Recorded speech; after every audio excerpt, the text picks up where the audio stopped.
If we're going to win the league, at some stage you're going to have to beat City. Grealish and these other lads have done stuff for Pep. Phillips has really done nothing for Pep. Post-Peter, before Bedwin van der Sar, we had obviously Mark Bosnich, Fabian Barthez, then we had Roy Carroll and Tim Howard, we had Ricardo, we had Masio Motaibi. I think we speak more about refereeing decisions now, whereas in the past, yeah, you wouldn't get one week, then you'd get one the next. I hate VAR. How casual the people... I think that was a bit that surprised me. Yeah, all right, Jim, yeah, I'll have a look. Oh, buddy, what is? Dave, yeah. Oh, Dave, no, sorry, Dave, it's all right. Trig. Eden Hazard has just announced his retirement. I think he was one of the best players I've ever seen in the Premier League. There's no expectation on him. How can there not be an expectation on him? Because Spurs have done nothing for 20 fucking years, excuse me. We ready? Yeah. Yeah, let's go.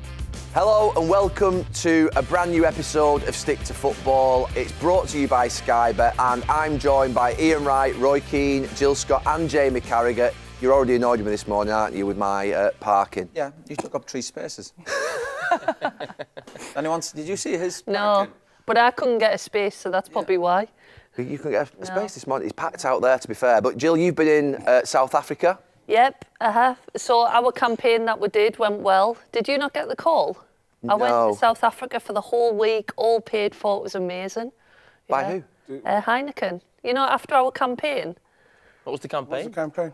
We swapped Twitter feeds for 3 or 4 days. Jill was panicking for a few days when I was tweeting out on her account and she was tweeting out on my account. And it was like to prove the sort of abuse that Jill would get over my account, but she got a paid holiday out of it. I didn't.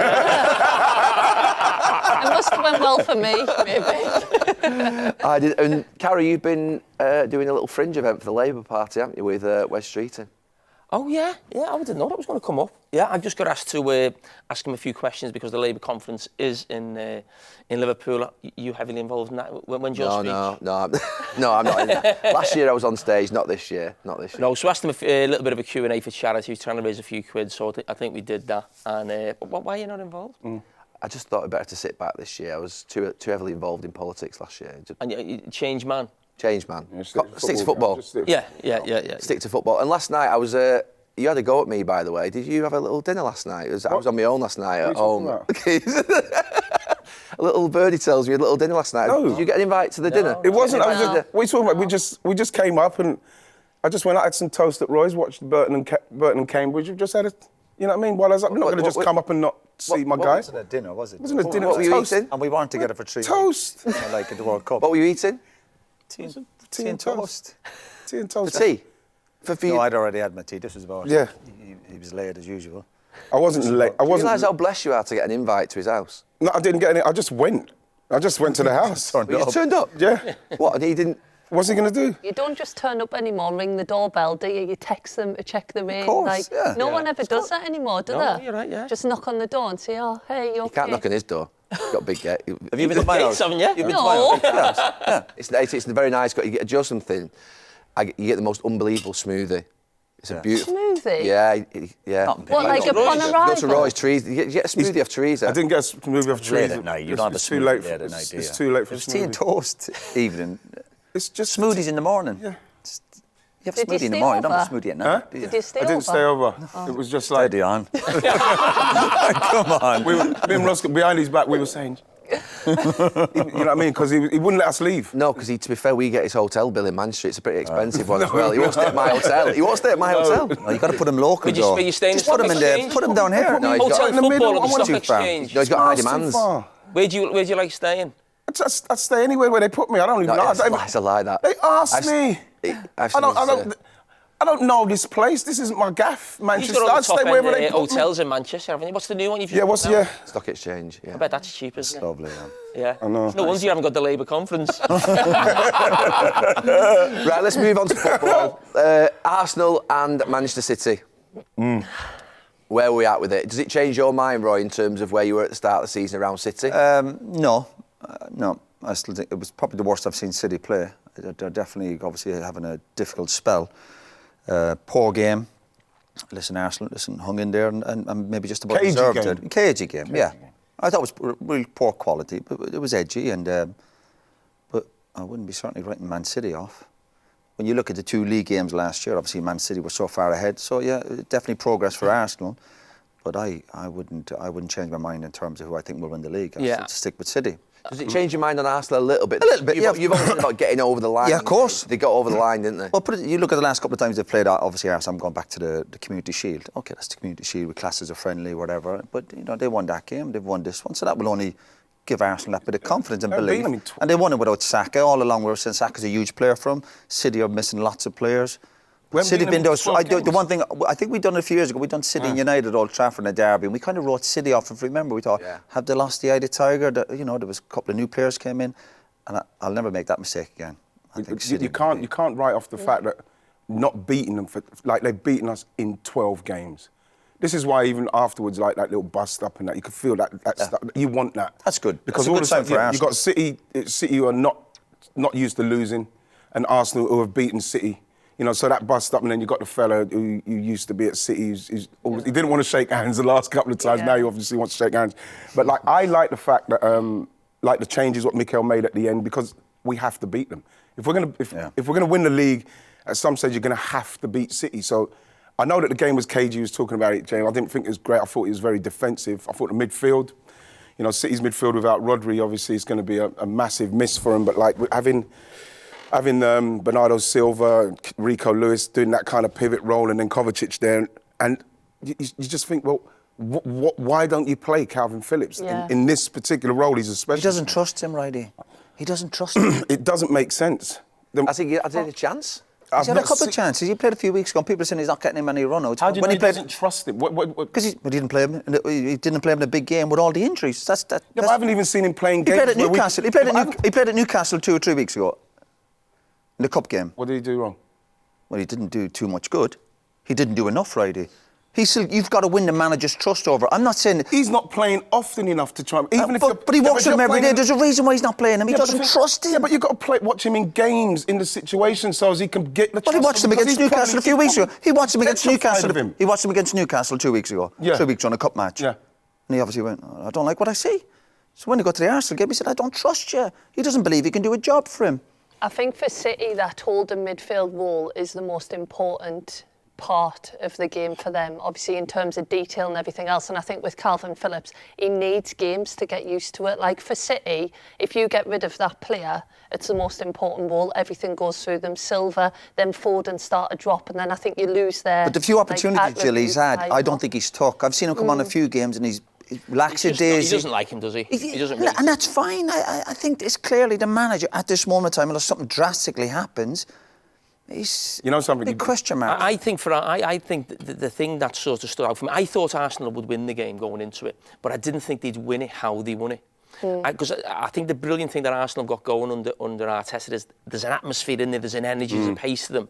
And I thought City are not at the best. I thought Arsenal be sort of all guns firing.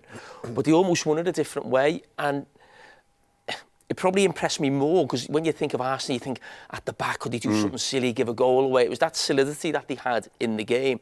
But what I'd also say to almost temper it is that I think if City would have won this game, we'd have probably all said, even at this stage, the league's done. Even if the points weren't massive, you just think. But now I just think it gives people belief, or certainly Arsenal belief, that you can be in the race, you can challenge them. But the big difference with last season, City had to beat Arsenal in the 2 games that they played because of where they came in the calendar. I think one was just after Christmas, maybe January, and then was one late in the season. This felt different. I'm not saying it doesn't matter, but I just think it's played too early for it to make a... I think both teams were almost happy with the draw and they weren't going for the win. No, James, I think that what I'm saying is, I think if City really needed to, like they did last season, with that team, with that midfield, it didn't seem like it. That midfield. Oh no, they're missing players, of course, but they will come back. But I still think City are still a level above. Haaland didn't have a shot on goal. I think it's the fewest shots that City had in a game for 13 years. And Jack Grealish still couldn't get off the bench. Why has Jack Grealish not been able to get off the bench? Because I said on Sunday after the game, Mahrez was a deliverer for Haaland. De Bruyne obviously is, but he's injured. And so Grealish is from the left-hand side. Why is he not getting... What's happened there? Does he not fancy him at the moment either, obviously? I don't think they feel like he's found his form this season, because he played against Newcastle, didn't he? And he didn't have a great game. But yeah, Haaland Haaland wasn't involved at all, and I think they're really missing De Bruyne, like missing him so bad. I think he's a massive void, and they've said can Foden come in and fill that space, but I just think De Bruyne, he doesn't get obviously he's one of the best players of the Premier League, but I think when you take him out of that team, but yeah, Grealish just doesn't seem to be getting a look in. But Pep plays games, doesn't he? Pep does this once a year with certain players, he leaves them out where we're all questioning. Remember, I think he left De Bruyne out last year at Spurs. And after the game, and he's done it with Kyle Walker, he's done it with Stones, we're all going, why is he leaving him out, Mahrez? I think he plays these games with certain players, and Jack's had a good summer. It's well documented. No, he is. So Pep will be looking at all and going, and he's picked up a little injury, and he's going, you just have to wait. Well, he seems to be playing a long game with Calvin Phillips. When you know what I mean? It's like that's a different animal. That's a different animal because Phillips is Grealish and these other lads have done stuff for Pep. Yeah. Phillips has really done nothing for Pep yet. But whether he's seen him in training, whether he doesn't like him or not, or whatever he's seen, I don't think he's had the games to really to play and impress himself upon him. It's just like. Is he judging him purely on training and a couple of games? I know, I'm a little bit with Roy, and the reason I say that is that I just think if I was in that position and a manager wasn't picking me, I think I'd be treating training like a game almost every day.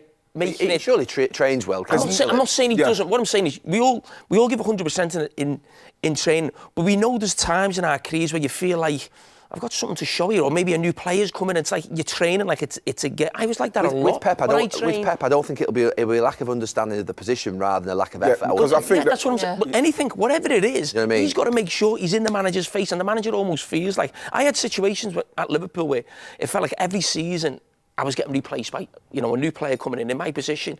And I'd be like a lunatic every day thinking, I've got to be better than him in training.